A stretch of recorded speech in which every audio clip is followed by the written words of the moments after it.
Do Islamists control Britain? Well, following Islamist threats to politicians, the Conservative MPs Lee Anderson and Suella Braverman have been accused of Islamophobia for suggesting that this could be the case. And Lee is even being investigated for hate crime by London's Mayor Sadiq Khan's police force for suggesting that Sadiq is under the thumb of Islamists himself. Although, I've never understood their revulsion at Islamophobia. Nobody gives people with arachnophobia a hard time, and all spiders do is sometimes pop out around the house and scare you. If Osama bin Laden came scuttling out from under the couch, I can totally understand people not liking it. I think it's the legs, they're so spindly, and the fact he's been dead for 13 years. Of course people are going to want to swipe him away with a rolled up newspaper. And if you turned on the bathroom light and found Abu Hamza in your bath, unable to climb out because his hooks don't give him any purchase on the shiny sides, you'd probably soil your underpants yourself. How are you going to get a bit of card under him, jiggle him up into a pint glass and put him in the garden? He's 21 stone. I can understand people being apprehensive. And spiders just want to make a little web and catch some flies. They haven't been mobbing the streets of our cities calling for jihad.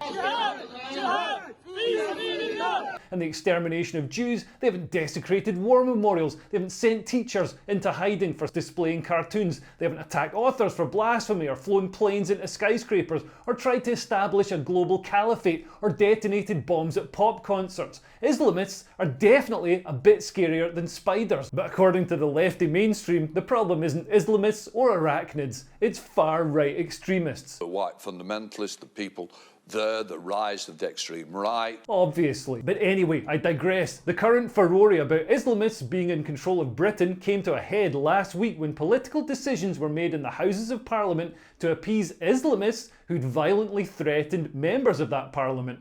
And when I say threats, these were pretty serious. Conservative MP Tobias Ellwood's home was targeted. Labour MP Preet Gill said that I've had direct death threats. It seems like it's become a norm. Other MPs have had horrible threats to their families. MP Mike Freer's offices were firebombed, and a couple of years ago MP Sir David Amess was stabbed to death by Islamist Ali Harbi Ali, who said he had no regrets and that he killed Sir David to send a message to Sir David's colleagues. A message that seems to be received loud and clear given that our Parliament is now bending the rules to appease these threats. So what exactly happened in Parliament? It's pretty complicated, but basically a provincial opposition party, the Scottish National Party, asked for a vote on a ceasefire in Gaza that was pretty hardcore anti-Israel, didn't blame Hamas, and would lead to Britain using its position on the United Nations Security Council to vote for an immediate ceasefire and halting of the sale of arms to Israel. The SNP called this vote to expose divisions in the Labour Party, whose politicians have been split over calling for a ceasefire and supporting Israel's right to defend itself. Labour politicians who'd received threats were worried that if they voted against the SNP's hardline motion, they'd be at risk from Islamists, even though they didn't want to vote for it because it's so hardline and is against the party line. So apparently under pressure from Labour leader Sir Keir Starmer, although he denies it, the Speaker of the House, Sir Lindsay Hoyle, tore up the parliamentary rulebook and scrapped the SNP vote and instead allowed a vote on a watered down Labour amendment so that Labour MPs could still be seen as calling for a ceasefire and thus avoid being beheaded. In short, democracy was subverted and political decisions were made to appease Islamists, sending a pretty dangerous message that, hey, threatening politicians really works and they should do more of it. Not only that, but in the fallout, anyone who said, maybe it sets a bad precedent to bow to Islamists and let them force political decisions under threat of violence, got called racist and Islamophobic. Lee Anderson accused the left-wing London Mayor Sadiq Khan of being under the control of his Islamist mates and was promptly kicked out of the Tory party. Well, is Sadiq under the control of Islamists, as Lee Anderson suggests? Let's have a look at the evidence. Sadiq is in charge of London's police force, who have been remarkably permissive in their policing of anti-Israel riots, allowing anti-Semitic chants, the intimidation of Jews, and a genocidal slogan to be projected onto the side of Big Ben. When Islamist group Hizb ut-Tahrir, I'm not buffering, that's what they're called, marched in London calling Hamas heroes and calling for Muslim armies to commence jihad. Jihad! What is the solution? Jihad! Jihad! Jihad! Islam says jihad fi sabilillah, that the Muslim armies move to rescue the people of Palestine. That is the solution. Takbir! Khan's police force released a statement saying, well, The word jihad has a number of meanings, yet none of them particularly cuddly. Bear in mind, people in the West can get arrested for racist hate crime for putting up stickers saying it's okay to be white, so there are obvious double standards here. But Sadiq's police force do take action when people counter-protest against the anti-Israel riots, such as this Iranian man who waved a banner critical of Hamas, or when people criticise Palestinian flags, or wave Union Jacks, or criticise the protests in any way. And Sadiq allows thousands of Palestinian flags to be flown from state property across London, a clear signal that the land has been captured. And I couldn't find any mention by Sadiq of the arson attack on the offices of his rival MP Mike Freer, who dropped out of politics as a result of the arson attack and won't be criticising Sadiq's actions anymore. But of course, none of this means that Sadiq is under the control of Islamists or that they're his mates, even if there is an outward appearance of Islamists helping him by removing his political opponents. However, Sadiq has long-standing connections to Islamists. As a lawyer, Sadiq was consulted for the defence of Zacarias Masouai. Here he is with Masouai's mum. Masouai is the only person to be convicted in the US for the 9/11 terror attacks, although obviously there's no implication that lawyers share their clients' opinions and everyone deserves representation. Still, it's an interesting choice of client, and I couldn't find any evidence of Sadiq acting as a lawyer for a white supremacist convicted of a terror offence. I wonder what it is about Islamic terrorists that make his pee-pee go ding-a-ling. He's represented or shared a stage with loads of them. In 2003, Sadiq attended a first captive conference in London to advocate for the release of terror suspects held in Guantanamo Bay. The event was organised by the Islamic Observation Centre run by Yasser al-Siri, who claimed asylum in the UK after being sentenced to death in Egypt for the attempted assassination of the Egyptian Prime Minister, which missed its target but killed a 12-year-old schoolgirl named Shaima instead. A common theme amongst Islamists seems to be that Muslim children dying is only seen as bad when Israel is involved. Al-Siri was also a member of the militant Islamist group Islamic Jihad. But hey, let's give Sadiq the benefit of the doubt. The guy probably only killed one 12-year-old girl. Sadiq also appeared on stage with Sajil Abu Ibrahim, a member of the Saudi Arabian militant Islamist group Al-Mahajirun. Sajil ran a terrorist training camp in Pakistan which trained Mohammed Sadiq Khan, one of the London 7/7 bombers. Still, now that he's mayor of London, I'm sure Sadiq will take extra care not to rub shoulders with the people who train terrorists to attack Londoners. Sadiq also spoke 9 times alongside Imam Suleiman Ghani, who's reported in the Times as having joined a campaign for an Islamic State and holidayed in Afghanistan, posing for photos with the Taliban and giving an interview with the Taliban's own TV channel. And while Sadiq was chairman of human rights group Liberty, he attended 4 events by Stop Political Terror, a group supported by Anwar al-Awlaki, an extremist imam and al-Qaeda recruiter. But look, Sadiq just repeatedly shares microphones and lunches with these people. It doesn't necessarily mean they're his mates. Although in Sadiq's defence, as a Labour whip, he helped push through a government proposal to increase the detention of those suspected of terror offences to 42 days without charge. So if he does have any pro-Islamist sentiments, he can put them into one side when it advances his political career. I respect that in a politician. And in fairness, Sadiq has denounced Islamism, not just after Islamist terror attacks like the Parsons Green bombing in London or the Manchester Arena bombing, but also after a fatal attack by an anti-Muslim extremist on worshippers at the Finsbury Park Mosque. This is a time when you think he'd legitimately just slam far-right extremists, so let's give him his dues. Fair play Sadiq. That's Jews with a D, by the way. Is the rest of Britain under the thumb of Islamists? Well, they sometimes act like it. Mainstream politicians always tie themselves in knots to divert away from the elephant in the room and blame far-right extremists, racists and white supremacists instead. Look at Lindsay Hoyle, the Speaker of the House, the guy who subverted democracy to appease Islamists who are threatening politicians. Who does he blame? Mike Freer said you can't divorce anti-Semitism from the threats and attacks he's faced. Do you agree with that framing? Is that the key risk and cause at the moment? We've lots of risk and we've lots of people who don't. Whether it's people who are white fundamentalists, the people there, the rise of the extreme right. It was the extreme right. Every time. This is because our politicians don't just live in fear from Islamists, they live in fear from the left-wing mainstream, which deems any hint of racism or Islamophobia to be the greatest sin and will destroy careers and reputations over it. The fear of looking racist is behind so much evil. The grooming gangs weren't apprehended because authorities were afraid of being accused of racism, and a security guard at the Manchester Arena didn't stop the Ariana Grande concert bomber because he was afraid of looking racist. so the threat from Islamism is played down. Commentators like Peter Oborne say it's a right-wing myth with no evidence. I guess Peter thinks that Lee Rigby's head spontaneously detached itself. Peter Oborne writes for Middle East Eye, which is funded by Qatar and apparently backs the militant Islamist group the Muslim Brotherhood. It's always interesting to peek behind the curtain and see where the money's coming from, because even respected journalists sometimes like big wads of cash more than telling the truth.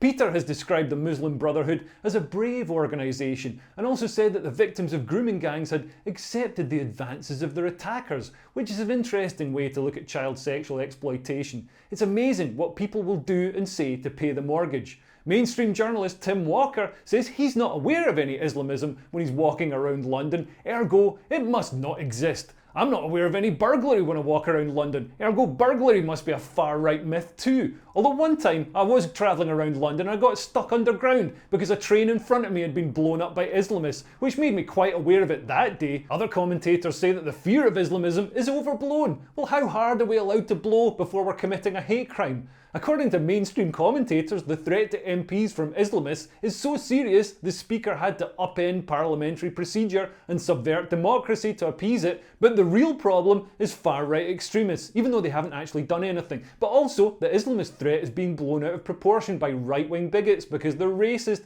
and even though there's stacks of evidence of Islamist killings, arson attacks and threats, there's no evidence. But also MPs need more protection from these threats because they're literally quitting their jobs because of these Islamist threats, which don't exist. Somebody, please make it make sense. It's reminiscent of the aftermath of the killing of Sir David Amess when MPs blamed online harms, social media and emails, even though the killer hadn't been radicalised by a WhatsApp meme group that got out of hand. Norm MacDonald nailed it perfectly when he mocked the only accepted opinion on Islamism. What terrifies me is if ISIS were to detonate a nuclear device and kill 50 million Americans, imagine the backlash against peaceful Muslims. What is Islamophobia anyway? Since the Hamas attacks of October the 7th, large increases in Islamophobia have been reported. Muslims have reported feeling afraid to leave the house, which raises the concern. If Muslims feel afraid to leave the house, who's going to make Jews feel afraid to leave the house? I'm joking, I'm not suggesting all Muslims are anti-Semitic. According to a survey by the ADL, only 54% of British Muslims are. Here's a video of a British synagogue being threatened by a mob. Baroness Warside jumped on Lee Anderson and the Tory party to accuse them of Islamophobia and anti-Muslim racism. It'd be interesting to know which race she thinks Muslims are, because I was under the impression it was a religion, and you got all shades of Muslims, including lots of gingers for some reason. I think there's some sort of connection with the virgins. The Guardian has the apparently shocking revelation that more than half of Tories think that Islam is a threat to the British way of life, while only 18% believe that the two are compatible.